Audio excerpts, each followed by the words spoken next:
Fuck them. To World's End and back. To Davy Jones' Locker and back. Start off by saying that I don't envy the people that had to make that decision of how to move forward with Black Panther. Here we are grieving the man that brought this character to life, and we're all still grieving. Now you gotta decide, well, where the fuck do we go from here? Regardless of what the decision was, it was a shitty position to be in. I know it's a big loss to not have T'Challa in the MCU anymore, but you know what's a bigger loss? Chadwick himself, the person. I think it speaks a lot to the quality of this man's character that they decided that after one Black Panther film, his shoes are too fucking big to fill. It was a good decision to, out of respect for Chadwick, continue Black Panther, but basically acknowledge the fact that T'Challa is gone and really validate the place that he held in this world and in our hearts, and just how much of a loss we still feel from him being gone. The loss that we were going to feel when we went to see the movie, regardless of if they recast T'Challa or not. We're all going to be sitting there regardless being like, fuck, Chadwick's gone. The fucked up thing is that a lot of these people that want to boycott don't even have any of this in mind. Some of this shit is rooted in some misogyny, because these are the same people, some of them, that would rather see Killmonger somehow miraculously raised back from the dead to put on the Black Panther suit than to see Okoye or Shuri take the mantle. What in the motherfuck?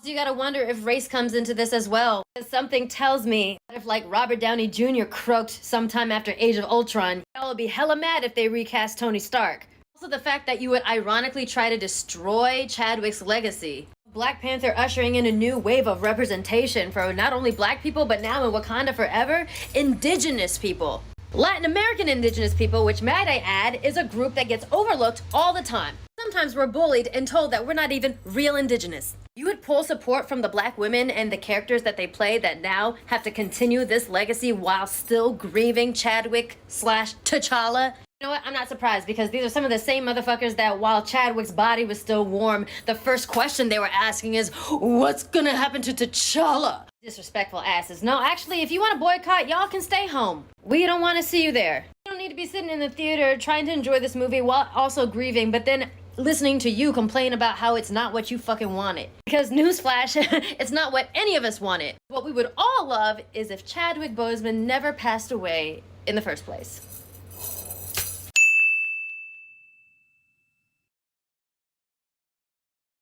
So it's come to our attention that there is a TikTok out there that is pretty much being negative about the entire movement as a whole, which I think echoes the sentiment of many, to be honest with you. I mean, some of the arguments that she made and said TikTok kind of echo at least some of the arguments that are being made from people we've seen in our comments on our last Recast video, tweets, comments, and things that I've seen elsewhere. So we think it's a good chance for us to not only hopefully dispel some of the untruths about recasttchalla, but also dispel specifically the things that she is saying in her TikTok.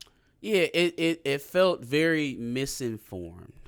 Like I can tell that she is a MCU fan. You could tell that from the content. Like, this is definitely not the first time I've seen her. Niket Marina is the influencer, yeah, that we're referring to. And I'm not gonna lie, like when I first seen it, right, I was like, God damn, she packed a lot into 2.5 minutes. Like, I don't know if she just been holding all this shit in, watching it, like God damn. But yeah, man, it just felt overall misinformed. And as mad as I was hearing it, and as agitated as I was getting boiled up and wanting to retweet the fucking shit and be like, you know what I'm saying? I'm like, all right, look, there's some shit in here clearly that is being misconstrued and being there's a lot of context that's being left out of what she's talking about. And in a few spots, there's some straight up straw man arguments happening. So, in the interest of what some of recasttchlla's most hardened detractors would like to paint us as, right? The mindless cult or whatever it is that they're using to try and slow the momentum. Misguided as one person. Oh yeah, we'll get to him. I wanted to take the opportunity to educate, for lack of a better term, not to demean or anything like that, because I'm actually throwing out an olive branch, right? I wanted to take your video and kind of readjust the perspective a few times, and then hopefully in other places provide some more information as to what it is we're actually talking about. And maybe it's an opportunity for us to meet in the middle.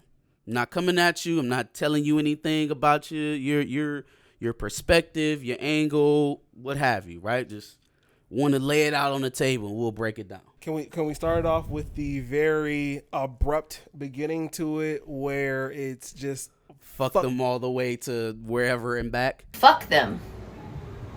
To World's End and back. I understand that there are feelings.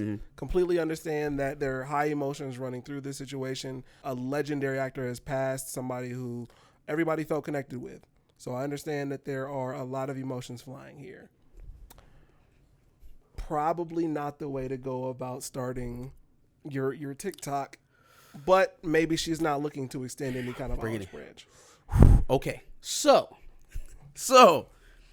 for someone who was very passionately defending the existence, the representation, the voices of a lot of marginalized people in this discussion with your followers. A passionate venting. There we go. Passionate venting. For somebody who's attempting to do that for so many people, you sure did just totally disregard a whole lot of people with a lot of nuanced thought throughout an entire movement is what Recast Tchalla is. It's not a group of toxic fans arguing over their comic book accuracy. And that's been some of the laziest descriptions of what's been going on here for the better part of 2 years. Right? It is something that was carefully crafted and had a lot of work put into it. I will never take away from that from E-Man. When anybody ever asked who, initiated the hashtag, that's him. I feel like everybody has their role to play, but in terms of who got everything rolling, who gave it something to drive, who got the petition up, that's his thing. It was something that was organized, right? It was carefully researched. So no, it's not something that just spawned out of toxicity, right? It was carefully thought out and it was carefully crafted in its language. There's some people who are in the comments who feel like they don't agree with Recast Tchalla as a whole, but agree with the sentiment of, hey, they could probably of Recast Tchalla. Like like you said, there's a spectrum.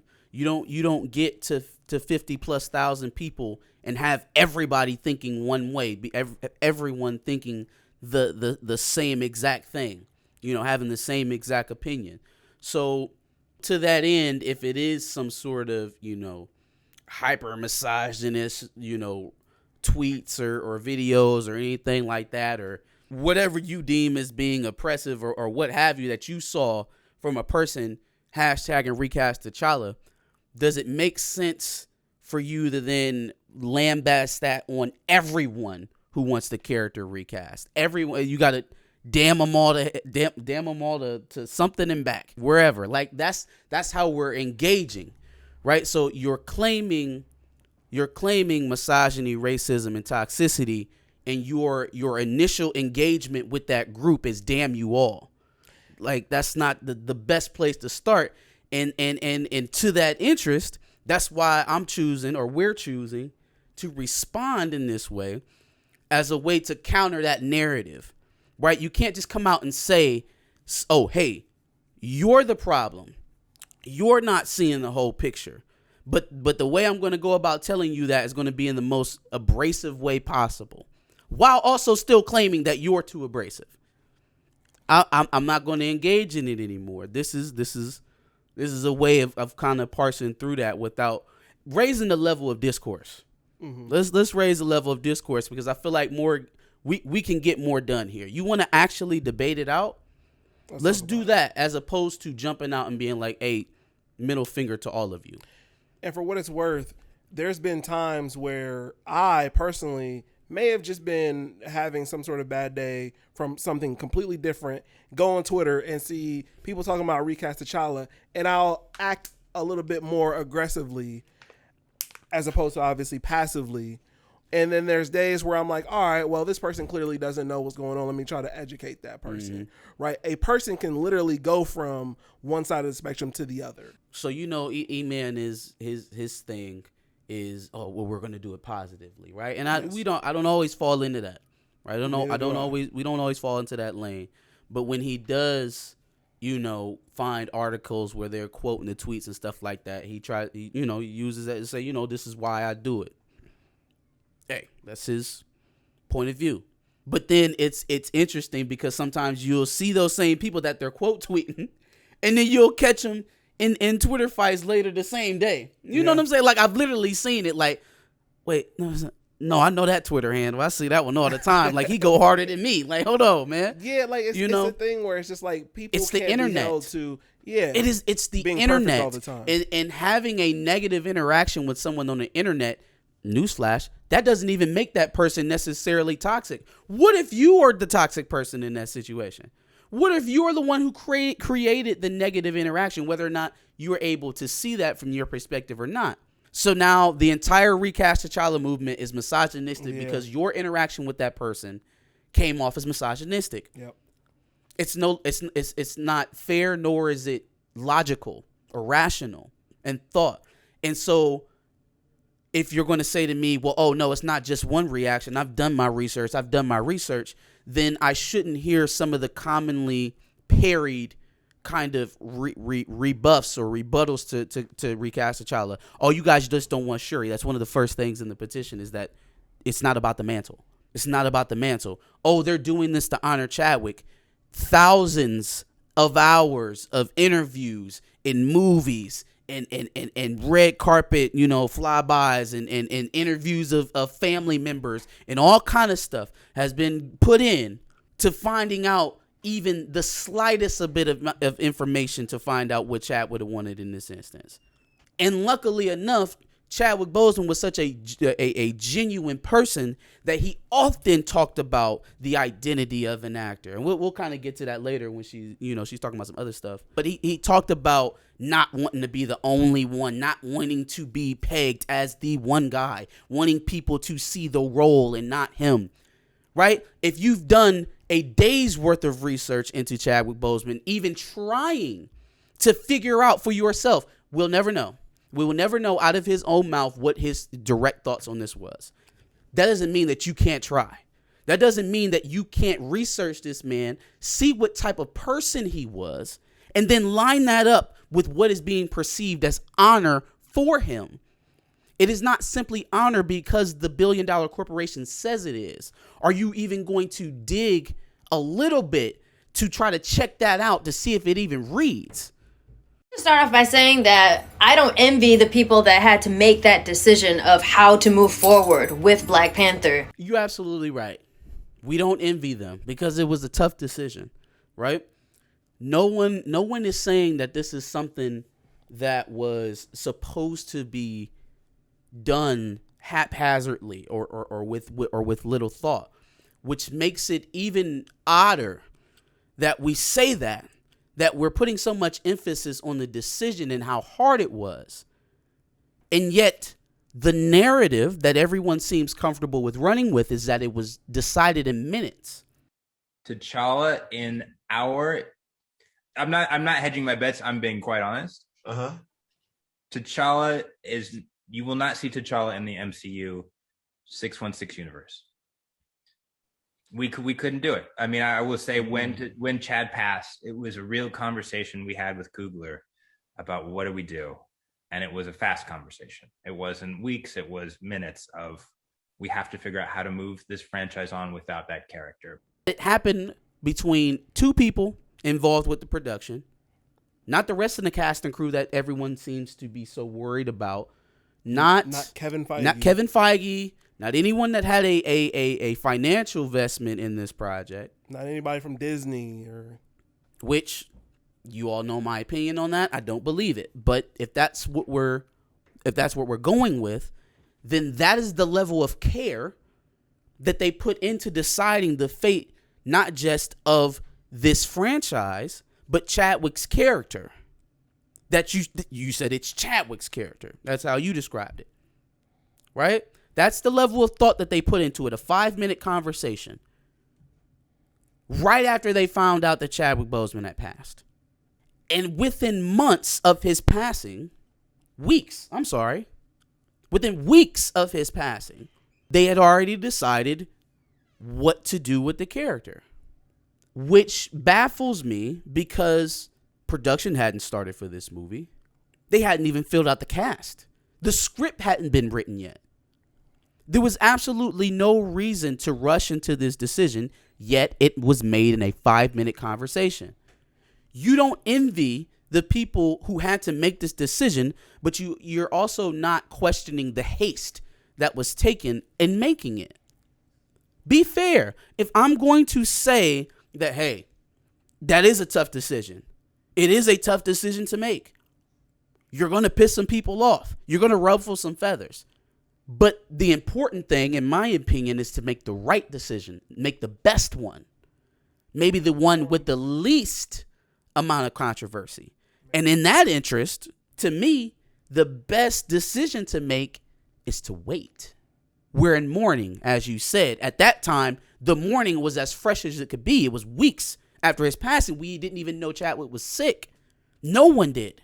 So, as you stated later on in your video, as heinous as it felt for people to be asking what's going to happen with Black Panther within days of his passing, it's not equally as heinous for them to be making the decision off the character within weeks of his passing. Too early to talk about what's going to happen with the character, but not too early to decide. We have to wait to speculate, but they don't have to wait or take time to make a decision. That's not consistent. You are asking something of us as individuals, as fans, that you're not asking of Marvel, the shepherds of this IP. I know it's a big loss to not have T'Challa in the MCU anymore, but you know what's a bigger loss? Chadwick himself, the person. Yeah, that's the one I really have to stress to you, because it's the one point that no one wants to seem to answer or really get into. I heard a lot of people talking about the lack of male representation and you're just mad because Shuri is there, and a lot of discussion about the T'Challa character being in the movie. Please let this be at the forefront of this conversation more. You are absolutely right. Losing Chadwick is heart-wrenching. It means so much more to the people who actually knew and loved him, his family, his loved ones, his wife, his brothers, his nieces and nephews, his blood. His loss is felt by them. And I will never accept the idea of the fan base having more of a right to grieve than his family members, or a right to privacy over that grief, over the fandom. You said it exactly right. He is a person, a human being, and his legacy belongs to his family, not a corporation, not the fandom. The decision on how to grieve a person should be had from their family and loved ones, not a fan base, not a group of individuals who fawned over the idea of Chadwick Boseman, the celebrity, and not the actual person. You didn't know Chadwick Boseman, neither did I. I have no right to claim any type of ownership or tether to this man's legacy. My grief is to be worked out on my own over missing Chadwick Boseman, the celebrity, because I didn't know Chadwick Boseman, the man. It is not Disney's responsibility to help the masses grieve Chadwick Boseman, because Chadwick Boseman was a man. T'Challa is a character. So when we talk about using this moment, this movie, to promote Chadwick's death, and that is exactly what they're doing. They are selling you not just the death of T'Challa, but the death of Chadwick Boseman, because you said it yourself as an MCU fan. You have T'Challa and Chadwick Boseman synonymous. You have them as the same person. And if you end up doing, that deep dive that I suggested that you do into Chadwick Boseman and his interviews and what he said about an actor's identity and what people see and how they perceived him, he never wanted to be seen like that. Whether or not he wanted the character recasted is not something that I can ask you. Whether or not he wanted to be T'Challa forever, I can tell you definitively that is not what he wanted. That is not what he wanted. He said so much himself. when Chadwick Boseman and I were texting. This was April last year. He had been ill, but people were commenting on his weight loss. And he said to me, and I didn't reveal this until after he died, but he said in the text, I want them to see the role and not see me. He said, that is the job of an actor. Right. Where it's not about me. It's about the role. Right. And people remember the role and what you did with it. So if we're in the interest of honoring Chadwick Boseman, the person, number one, it should be a no-brainer not to write his death into a movie that you're then going to make millions of dollars off of. That should be a given. And number two, you should honor the man's words instead of honoring what people tell you is honorable. Disney has set the narrative that they are honoring Chadwick Boseman in this movie, and that's how the fandom, or at least the anti-recast part of the fandom, has taken it. They've taken it at face value that they're trying their best to honor Chadwick Boseman, and they're defending that position. I'm asking you to simply weigh that, their words of them trying to honor Chadwick Boseman versus what you were actually seeing. Chadwick Boseman wanted Tchalla to live on. Chadwick Boseman signed up for Black Panther 3 knowing full on well he had terminal cancer. He had terminal cancer and he signed on to do the movie, which means he wanted Tchalla to be in Black Panther 3. That seems simple enough to me to surmise. I think it speaks a lot to the quality of this man's character that they decided that after one Black Panther film, his shoes are too fucking big to fill.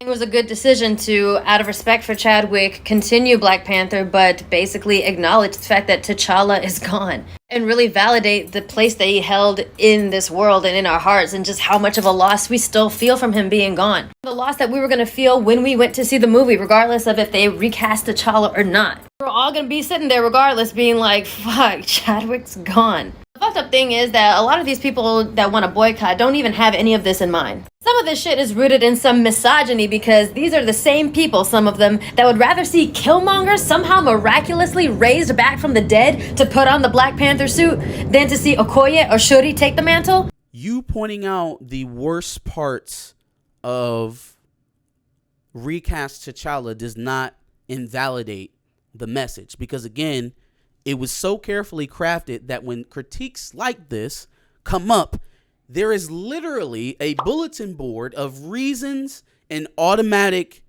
parries of basic rebuttals. Shuri being Black Panther is not a part of this ask, of this demand. T'Challa being in the Black Panther suit as Black Panther is not a requirement. T'Challa being in this movie itself, although I think that is the most responsible thing to do fiscally, and it's the most logical thing to do narratively, and in my opinion, it does the most to honor Chadwick Boseman, but it is not a requirement of the ask of recast T'Challa. This movie could have gone on itself with Shuri as Black Panther, actually building her up, making her into the warrior she is in the comics, as I'm sure you know, making her into the war-hardened pragmatist that she is in the comic books, totally focused on her and her journey as Black Panther or becoming Black Panther. Okoye, Nakia, M'Baku, whoever Michaela Cole's character is, all of that. We could have gotten all of that, and T'Challa didn't have to die to do it. Because as I know you know, in the comic books, when Shuri becomes Black Panther, initially she's turned away from Bass and she has to go through, some trials to earn her way to be worthy to be Black Panther. But the reason why she's doing that is not because T'Challa has passed away. It's not because T'Challa died of some strange illness, according to the plot leaks. It's because T'Challa is incapacitated. You have a hole. Chadwick Boseman was T'Challa. He's not going to be in the second movie. How do we do this? The story is right there. The story you're attempting to tell has a perfect solution. He's incapacitated. He's in a coma. How hard is it to put him in a Wakandan hyperbolic chamber? They're trying to heal him. He's barely hanging on, which keeps him out of the entire movie and gives you everything that you were asking for along the lines of female representation. You just do it without killing the black male. Now, I know, given that perspective, you're not going to look at that and say, hey, no, the black male has to die. Given that set of circumstances, you're not going to sit up here and say, no, T'Challa has to die for Shuri to be Black Panther. You're not going to say that because that doesn't make sense, right? Because you're not a oppressive person, and only a person who seeks to have the character himself not be representative would say that. There's no reason why Shuri can't be a powerhouse with T'Challa in the background. There's absolutely no reason. It is the hyper focus on T'Challa being dead that is the focus of this petition. That and the centering of Chadwick Boseman's real life death as a plot device. But it is not the aim of this petition to not have Shuri become Black Panther. Has never been. That's canon. That's what we as comic book nerds enjoy, right? Is the stories that we grew up reading and enjoying and dreaming of seeing on screen be that. Right? That's why we started watching these movies in the first place. So to that end, there's no real reason why they can't be in there together. You gotta wonder if race comes into this as well. Something tells me that if like Robert Downey Jr. croaked sometime after Age of Ultron, y'all would be hella mad if they recast Tony Stark. We do have to wonder if race plays a role in this. Yes, absolutely. Because as I see it, I see the standard for the lead actors in the MCU, be that Robert Downey Jr., Chris Evans, Chris Hemsworth, Benedict Cumberbatch now, is building on his. Even Paul Rudd is getting his third installment, right? I see these roles and what they are built up to be, and they begin to give you an idea of what the standard arc is for these type of characters. I see multiple movies within a 5 to 7 year time span, not, blockbuster hit in 2018 and we don't even start production until early 2021 or late 2020. Not that. Like we're continuing. We have a trilogy within a decade is what we're talking about. Thor, the next Thor movie we'll be seeing is number 5. I see that for all of the traditionally, white male characters. What I don't see is a black character, male or female, in the MCU that has followed that same trajectory. Not even Sam Wilson, Captain America, who had to be given, or not, because you let Nate Moore tell it, he ain't never going to stop fighting for that damn Captain America title, but had to take over someone else's mantle to be a main title character, right? And up until that, he was a sidekick. And not to try to dissuade anybody's love of Sam Wilson. If you love the Sam Wilson character, I prefer him as Falcon. But if you like the Sam Wilson Cap, good on you. It's not to take away from that. My point is that there seems to be a standard for white male leads in the MCU that is not being carried out for others. Right? So that's what I see when you talk about, is this race motivated? And that's the clearest. When you talk about Tony Stark being recasted, again, this is another one of those things where we're playing hypotheticals. But I can say with all honesty, and I would put any amount of money on this, we could put a poll up on our page, your page, it doesn't matter. After Iron Man 1, if Robert Downey Jr. untimely leaves us, there is negative 1,000% chance they retire Tony Stark as a character. Oh, well, that was at the beginning of the MCU, so that was different. Cool. Thor. Chris Hemsworth meets the same fate. Absolutely zero chance they kill off Thor as a character. Zero. It's not a racial thing in the way that you're proposing it. They would never not recast Tony Stark. The same way that they don't not recast Clark Kent or Batman Batman is in his entire lineage in film and in animation has never died, y'all. He's never perished forever. Superman, Spider-Man, Iron Man, Captain America. Captain America got frozen in a block of ice for 40 years. They don't die. White heroes do not die. Whether they are mortal, whether they're gods, sorcerers, it doesn't matter. They do not perish. That is the standard that I'm aspiring to. I want my characters to be larger than life, just like all the others. Just like Spider-Man, just like Superman, just like Batman. That is equal. That is what you should be talking about when you talk about, well, is this racially motivated? Not whether or not they would choose to there would be a campaign to recast. First of all, they would burn Marvel Studios down if they didn't recast Iron Man. Didn't recast Captain America during the Infinity Saga? Sure, come on, man, come on.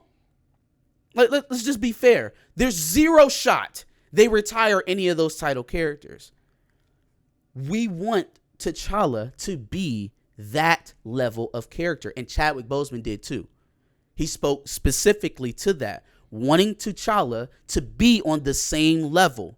This is where that research comes into. He spoke specifically about this, wanting T'Challa to be on the same level as Captain America and Iron Man. How powerful it was for black boys and black girls to see T'Challa saving the planet with Thor, with Captain America. And that's not to say that we can't get that same representation out of Shuri, right? That's not where we're going with this. But it sends a harmful message when you say that only one of them can do it at a time. Oh, it was T'Challa's turn now. Let Shuri do it. It's her turn now. Why do they have to take turns? Jane Foster and Thor don't take turns. Pepper Potts and Iron Man didn't take turns. The 3 Spider-Man that we just saw last year didn't take turns. Why do Shuri and T'Challa have to play hot potato with their position and everybody else gets to elevate together?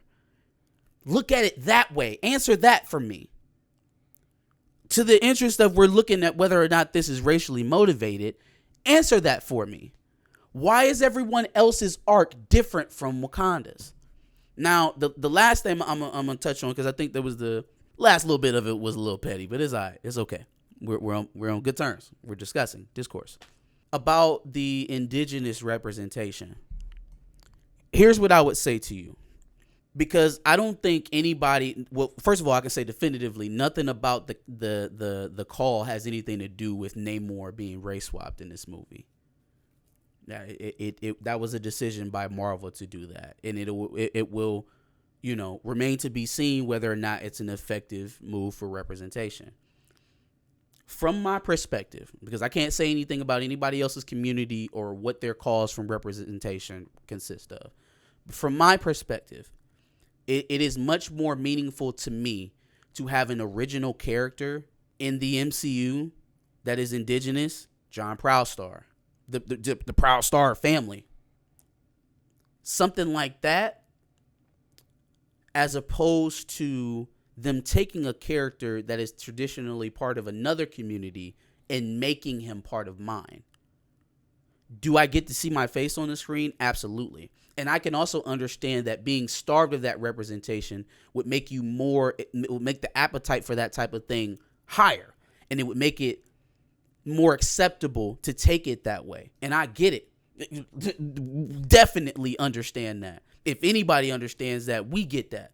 But at the same time, it's not necessarily what is driving the force of people calling to recast this character. Namor being of Latin indigenous descent doesn't have anything. It doesn't coalesce. Whether or not that ends up helping the movie, we'll be able to tell that after the first weekend, I think.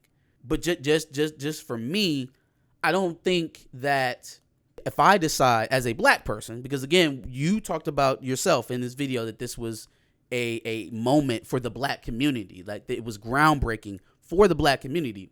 Being part of the black community, if I choose not to give my money to this production, it is not doing so in any type of vitriol or malice towards the indigenous community, because again, this is a project that is supposed to be catered towards the black community, right? This is something that is supposed to be representative of me and you know, my community. So if I don't feel like it's doing it adequately, I don't think we should be lining that up as being antagonistic or trying to tear down the indigenous community that was adapted into this project.